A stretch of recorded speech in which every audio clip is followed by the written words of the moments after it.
Welcome back once again. Sequence and series का concept सीखेंगे और उस कॉन्सेप्ट को सीखने का जरिया है ये क्वेश्चन। क्या एक क्वेश्चन में हम पूरा सीक्वेंस एंड सीरीज का धुआं कर देंगे? नहीं, हम इस क्वेश्चन के थ्रू जो कॉन्सेप्ट सीख रहे हैं उस पे हमें फोकस करना है।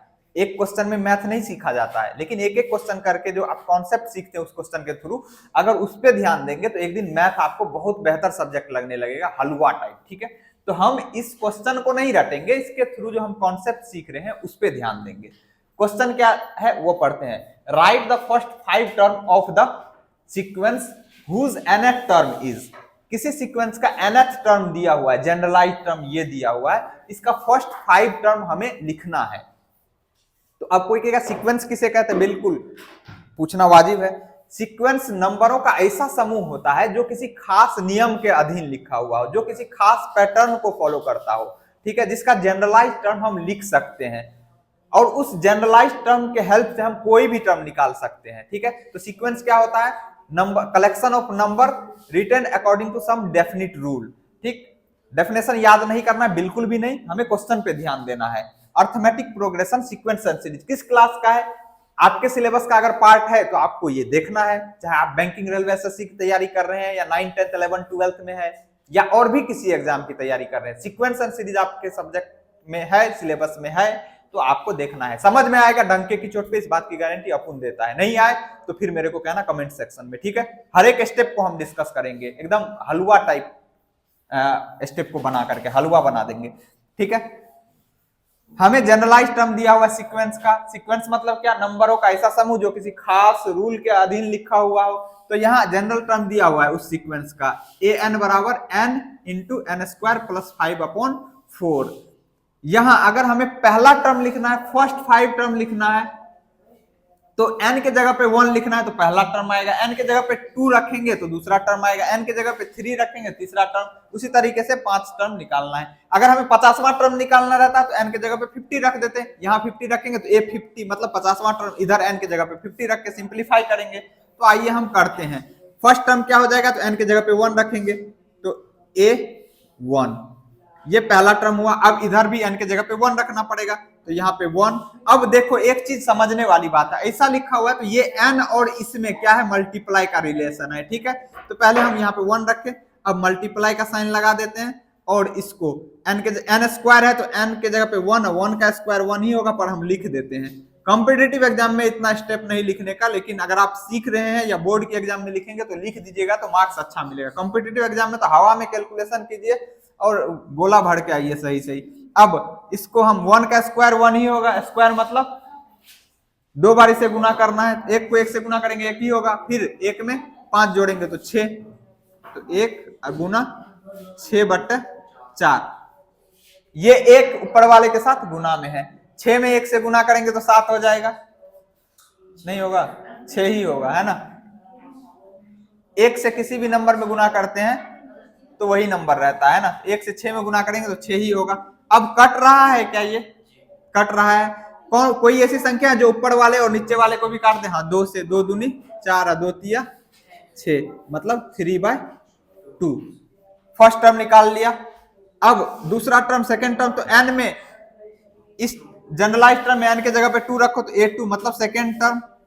अब यहां भी 2 रखना पड़ेगा, n के जगह पे 2 तो 2, फिर मल्टीप्लाई में यहाँ n स्क्वायर तो मतलब 2 का स्क्वायर प्लस 5, नीचे क्या है 4।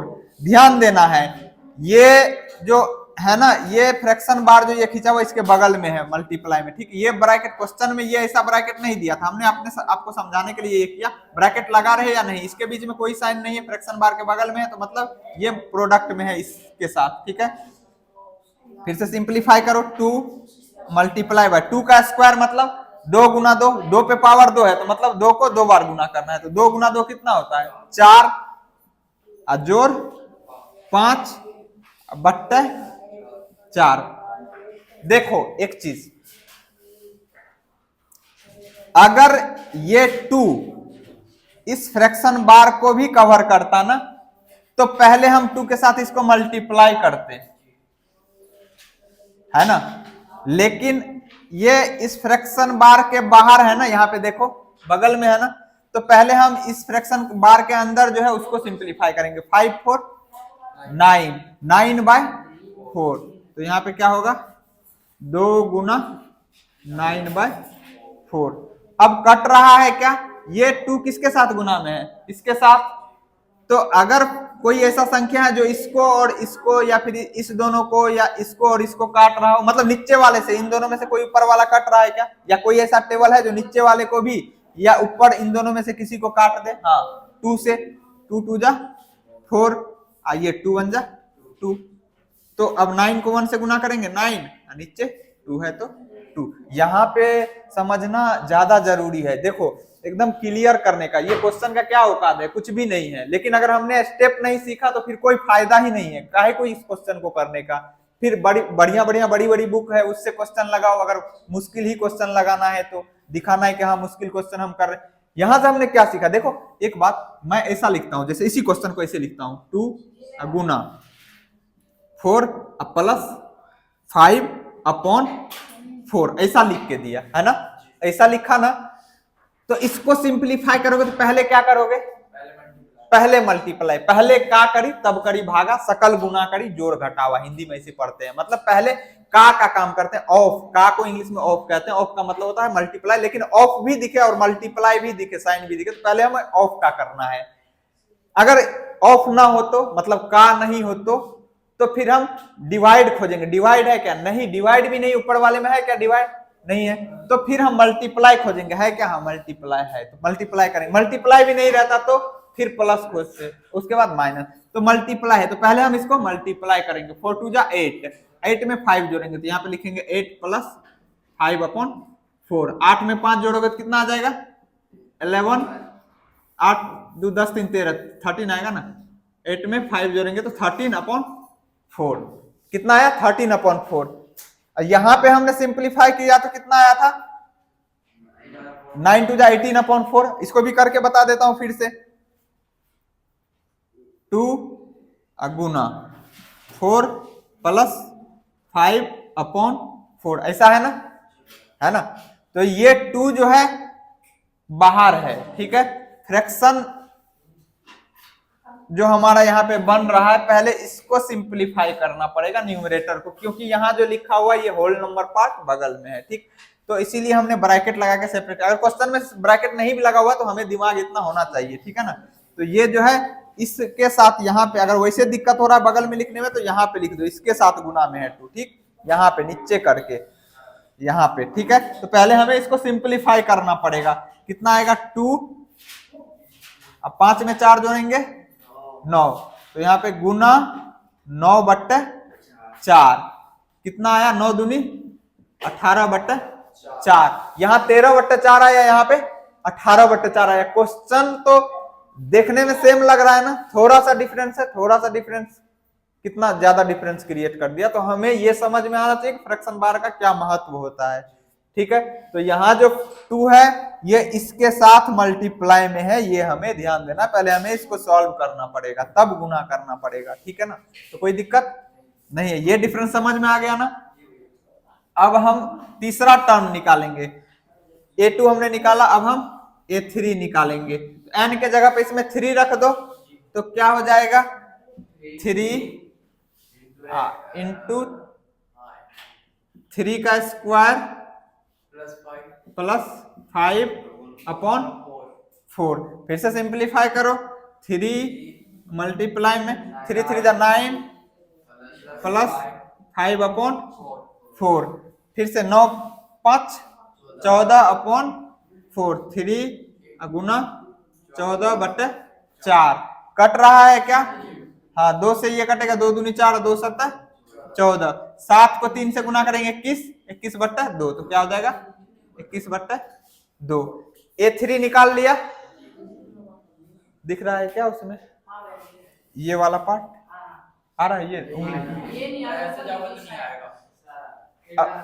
A3 तक हमने निकाल लिया। नीचे लिखूंगा तो दिखाई नहीं देगा, इसलिए हम इस साइड लिख लेते हैं, क्योंकि फर्स्ट 5 टर्म कह रहा है। A4 बराबर क्या हो जाएगा, इसी में n के जगह पे हमें 4 रखना पड़ेगा, तो क्या हो जाएगा 4 इंटू 4 का स्क्वायर प्लस 5/4।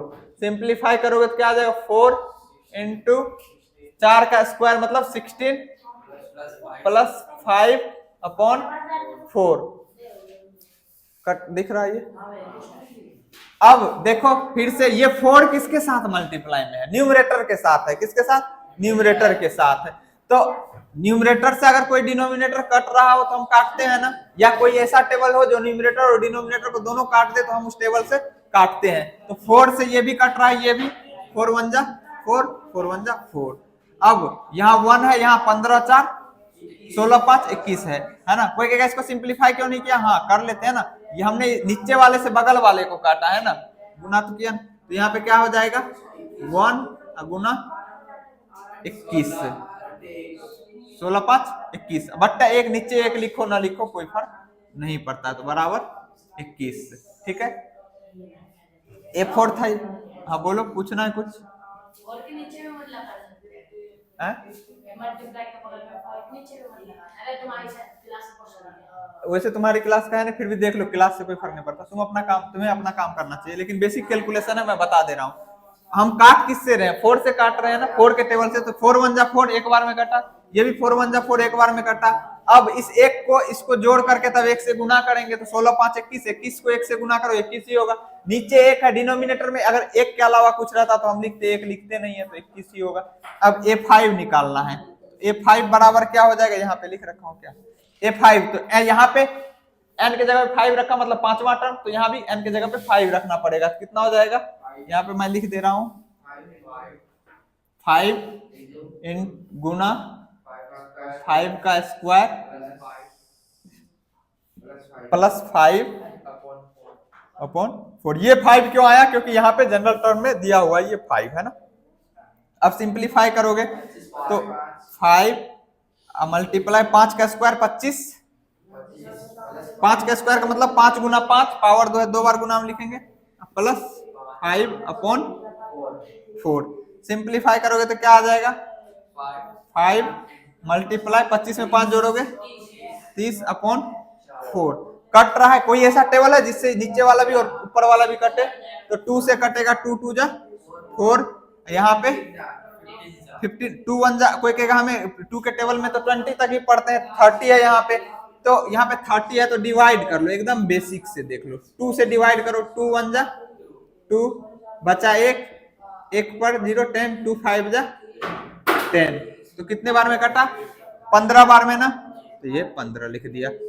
अब कटेगा क्या, ये और इस दोनों में से कोई नहीं, तो अब हम गुना करके लिख देंगे 15 5 75 बट्टे 2। ठीक है, तो A5 कितना आया 75 बट्टे 2। अगर हमें पांचों टर्म लिखना हो तो हम क्या लिखेंगे, कहां पे लिख दूं, क्वेश्चन को मिटाऊं क्या, ये वाला देखना। तो यहाँ पे हम लिख दे रहे हैं, आंसर क्या हो जाएगा, ये दिख रहा है ना। तो पहला टर्म हमारा आया 3/2, दूसरा टर्म आया A2 बराबर 9/2, A3 बराबर 21/2, A4 बराबर 21 और A5 बराबर 75 किसी में भी नहीं, तो ये आ जाएगा 75/2। ठीक है, तो ये 1 2 3 4 पांचों टर्म हमने लिख दिया इसका। ठीक,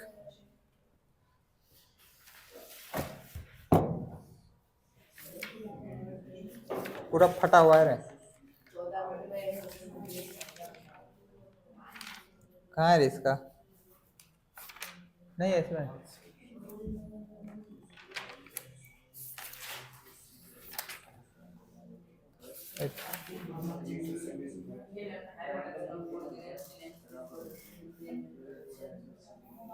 थ्री अपॉन 2 9/2 21/2 21 75/2। आंसर मैच करना इसीलिए इंपॉर्टेंट हो जाता है कि कहीं कैलकुलेशन मिस्टेक तो नहीं हुआ। कैलकुलेशन मिस्टेक किसी से भी हो सकता है ना, तो आप अगर कहीं पे कैलकुलेशन मिस्टेक पाते हैं, हालांकि आंसर मैच है, आपको भी मैच करना है आंसर, और कैलकुलेशन को देखना है ध्यान से, है ना। अगर कहीं आपको कोई मिस्टेक मिलता है तो कमेंट सेक्शन में आप बताइए। अगर डिस्कस करते टाइम कोई स्टेप हमने स्किप किया जो आपको समझ में नहीं आया, अगर हमने क्वेश्चन डिस्कस करते टाइम किसी स्टेप को एक्सप्लेन करने में कमी की या आपको कोई स्टेप नहीं समझ में आया तो आप कमेंट सेक्शन में पूछिए। मैं अगली बार जब भी डिस्कस करूंगा क्वेश्चन तो मैं उस स्टेप को भी ध्यान रखूंगा, चाहे वो कितना भी बेसिक स्टेप क्यों ना हो। ओके गाइस, आज के लिए इतना ही, फिर मिलेंगे हम अगले वीडियो में। अगर आप चैनल पे नए हो तो चैनल को लाइक शेयर एंड सब्सक्राइब कर दीजिए, और कहीं भी समझने में दिक्कत हो रही हो और मेरा टीचिंग स्टाइल में कहीं भी आपको लग रहा हो कि यहाँ और बेहतर होना चाहिए तो आप हमें कमेंट सेक्शन में बताइए, हम उसमें इंप्रूव जरूर करेंगे। We will meet again in the next video. Until then take care, see you, bye bye.